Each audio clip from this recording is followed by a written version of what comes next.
ગુસ્સો આવે ને તો તમને પહેલી એ સમજણ પડવી જોઈએ, કાઢવાનો કોના પર?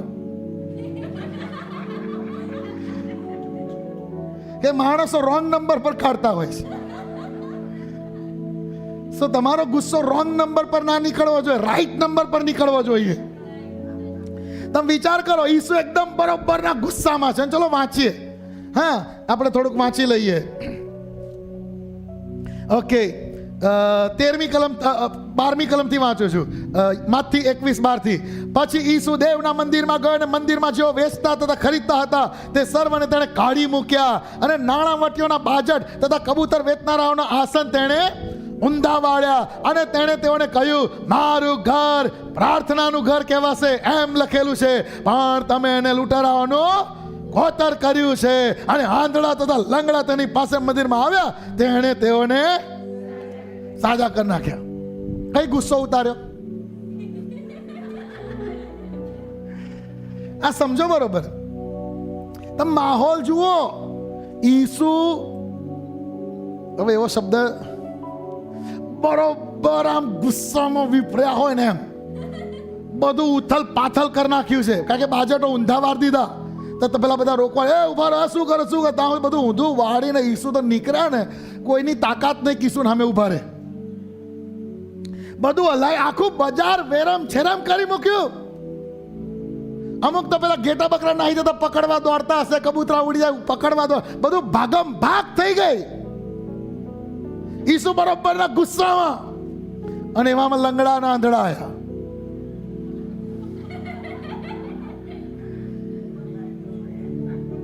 બધા સાજા. હરાયો કોને? શેતાનને. આ તો હોય ઓફિસનો ગુસ્સો ને ઘેર કાઢે નહીં.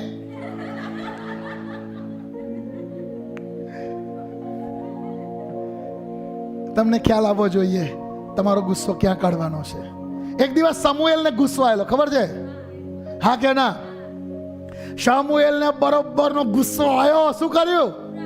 આખી રાત પ્રાર્થનામાં ગાડી.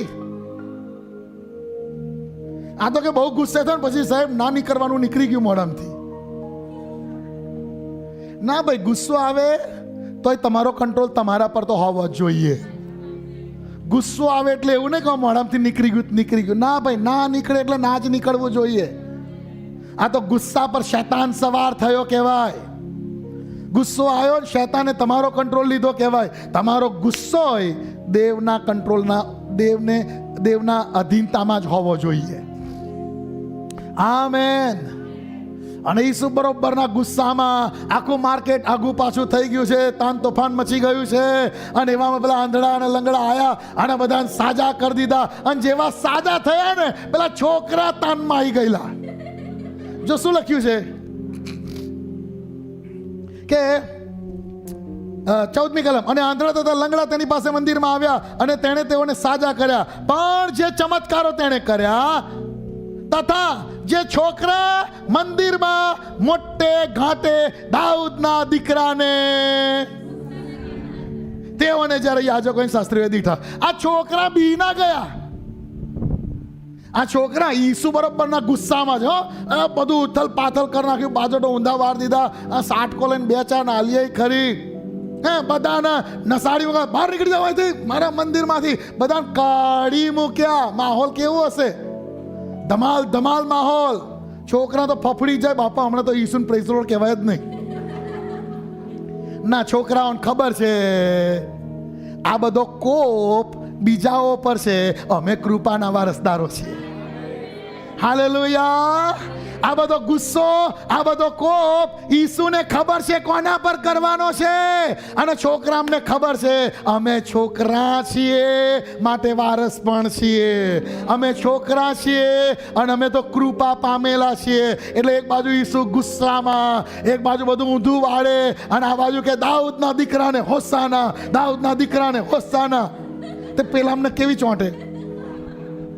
ફરોશીઓ અને શાસ્ત્રીઓ બરોબર ના આકરા. એક તો આ પાછો સાજા એવું કરે છે એટલે બોલીએ શું? એક આંધળો દેખતો થાય, હાલેલુયા હાલેલુયા કરવા માંડે, લંગડો ચાલતો થાય, પ્રેઝ ધ લોર્ડ, દાઉદના દીકરાને હોસાના. ઈસુ બરોબરના ગુસ્સામાં જતા જતા બીજું એક ઊંધું વારીને ગયા.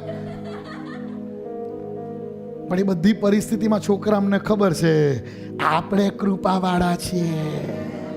હાલેલુયા. બોલો, હું કૃપા પામેલો છું, હું કૃપાનો વારસદાર છું. હું હિંમતથી પિતાના કૃપાસન આગળ આવવાને અધિકાર પામેલો છું. હાલેલુયા.